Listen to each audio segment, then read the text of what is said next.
Everyone, this is Ross from retrodreambeam. I'm an eBay seller full-time. I've been doing this with my fiance Netta for more than 3 years now. Don't forget to like the video and subscribe to the channel. I'm about to go into what we were shipping out today on Friday. Still pretty good. Like, holiday sales has slowed down just a little bit, but I'm sure there's going to be more that pick up over the weekend. All right, so the first thing right here is going to be this cool Extractors sci-fi like magazine board game, or I guess like it's just like a rule book. I don't know why it has like a magazine. I looked into it when I listed it a bit ago. So I had the board. There's a bunch of chit tokens. This is from 2016, so kind of vintage. It's not like the bookcase ones or the Advanced Squad Leaders where they're a lot older and they have the chit tokens. So someone likes that system where you use these like hex maps. The person paid $40 plus shipping. Everything is going to be plus shipping. All right, next up is going to be a bunch of these. I actually have them nice and flat. I have a bunch of these. They're basically in brand new condition, and I get to relist them every time they sell. They're these Dark Horse Extra like comics, so they kind of fold out. They're kind of, I have to be delicate with them because, like I said before, I always get compliments for having them in very good shape. I think I listed them as used. I would have to check my listing just because it doesn't have any seal on it. But yeah, it's going to be this, like these big comic strips. They have different numbers. Like this one's issue from June 2002, issue number 48. People are usually trying to get the whole collection. This thing was interesting because it was sitting near my listing station for a long time. And then last year I was like, you know what, I'll just list them. It's kind of like hard to store because I don't want these all to be like bent and have their corners messed up. So this is not really like a good shape compared to what boxes I normally use. But I eventually found a storage container in the storage unit where I didn't have enough stuff listed and I could put it. I had like a weird box crafted. Sometimes I just had weird box crafted sizes just to fit on shelves in weird spots. And I was like, okay, I can put them there. And then they've been selling a ton. So all of these 7 issues sold for $125.94. I'm going to relist all these. Separate from this, there's someone else who wants to pick up 3 specific issues to complete their sets as well. But they also, I don't have every single number. I have about like 30 or 20 different numbers, and like obviously this issue goes up to 48, so there's a lot of these out there.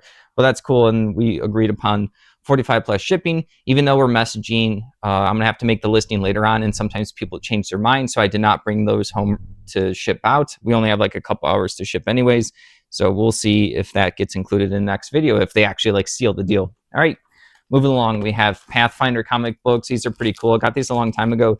Issues, it's almost complete. So sad. It's issues 1 through 9 and 11 through 12, and then it has a special issue from 2013. I wrote a B here because I have another set of these with a different special issue cover. So Pathfinder is going to be a role-playing game that uses the Dungeons & Dragons 3.5 edition rules. They're on 5th edition, or I don't know what the edition after 5th edition is called, or how far deep they're into that. I never actually looked into that one, but yeah, bunch of comic books with all the characters and stuff. I like the Pathfinder art compared to like the D&D art. I don't know, they both had like their own kind of style.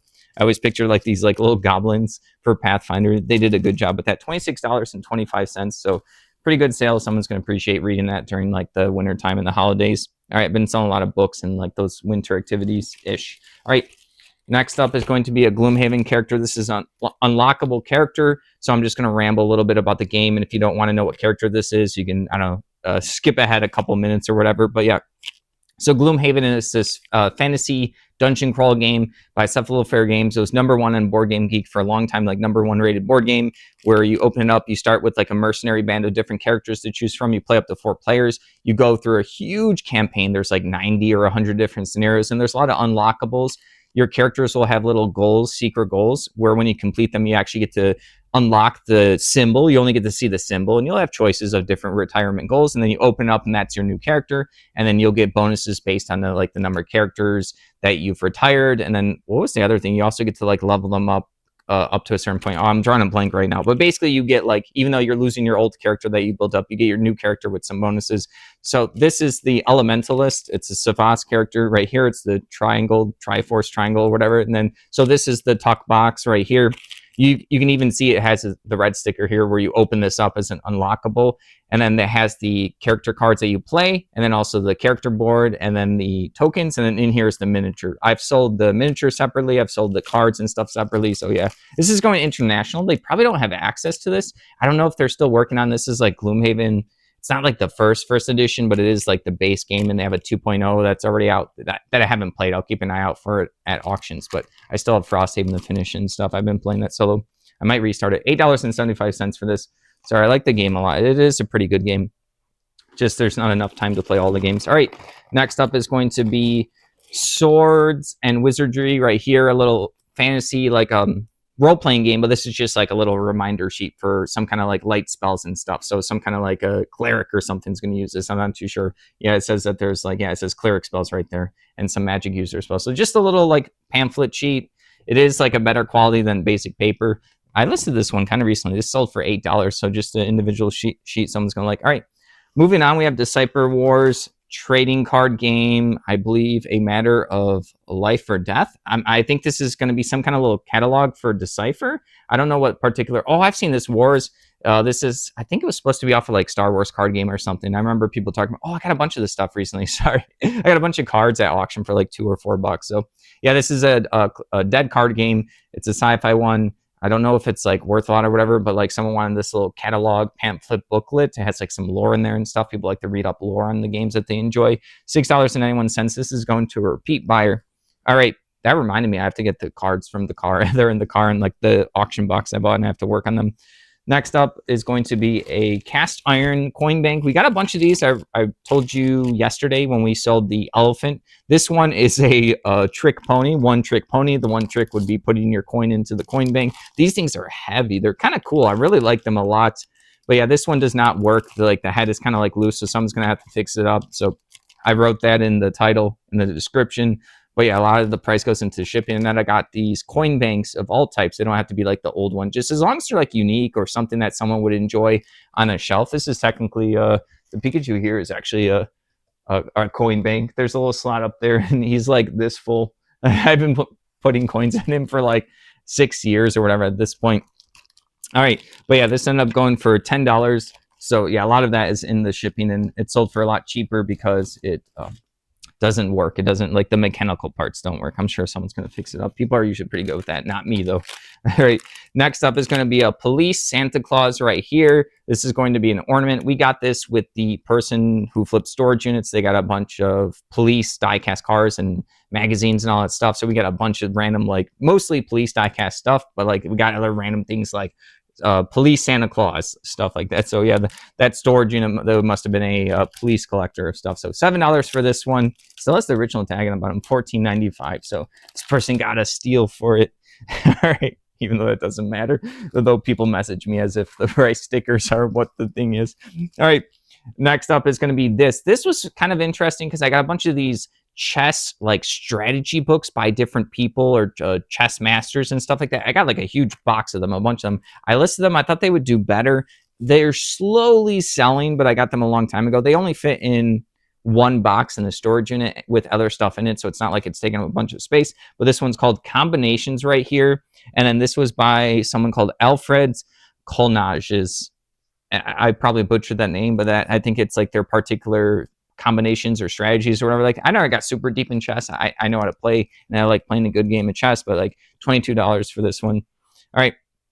Next up is going to be, I forgot it in the other room, it's going to be some cards for Star Wars Imperial Assault expansion. Which pack was it? The Guard Inquisitor. So Star Wars Imperial Assault is the game that's similar to Journeys in the Dark 2nd edition, where it's by Fantasy Flight Games. And then there's going to be one person that plays like the Overlord, or I don't know what they're called in the Star Wars game. I'm assuming the Empire. And then everyone else is playing hero characters. And then you go through an actual, like usually like 12 different scenarios, and what scenarios you play depends on who wins, the good guys or the bad guys. And then you both get to upgrade all of your abilities. So the Overlord gets to upgrade like their traps. The heroes get to upgrade their characters and their items and their spells. So it's a lot of fun. It is kind of like a competitive game, though it's co-op for the heroes. There's a ton of expansions for both Journeys in the Dark 2nd edition and Star Wars Imperial Assault. And most of the time, the expansions are worth way more than the base game because the base game was more produced than all these expansions. Expansions, there's like 70 or something. There's a lot of hero packs, villain packs, actual extra campaigns you can play with the game. So just some cards for this particular character I sold for $13.99.